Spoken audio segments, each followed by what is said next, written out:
Hi friends, lunch பண்ண போகிறேன்.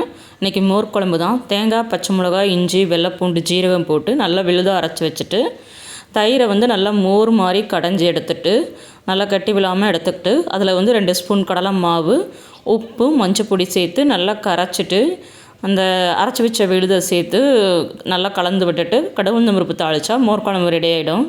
இன்றைக்கி தக்காளி குழம்புக்குள்ளே காய்னா எதுவுமே இல்லை. மோர் குழம்புக்கு தான் நம்ம எதுவுமே இல்லாமல் கூட வச்சுக்கலாங்கிறதுனால டக்குன்னு மோர் குழம்பு ரெடி பண்ணியாச்சு.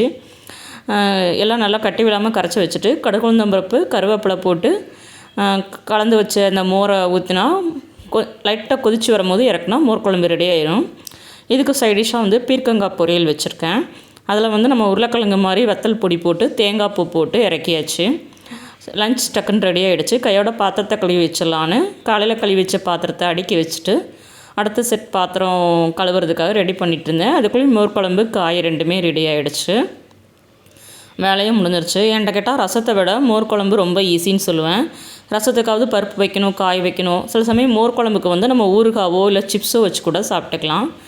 லஞ்ச் ரெடி ஆகிடுச்சு. ஒரு 1 ஹவர்க்குள்ளே ரெடி ஆகிடுச்சு. பீர்க்கங்காய் பொரியல், மோர் குழம்பு, ரைஸ் எல்லாம் வச்சாச்சு. ஒரு மாங்காய் ஊறுகாய் இருந்தால் சூப்பராக முடிஞ்சிடும். கிச்சனும் ரெடி ஆகிடுச்சு. ஃபுல்லாக க்ளீன் பண்ணி முடிச்சாச்சு. பாத்திரமும் பார்த்திங்கன்னா ரொம்ப கம்மியாக தான் சேரும் மோர் குழம்புக்கு. நீங்களும் ட்ரை பண்ணி பாருங்கள். பாய்.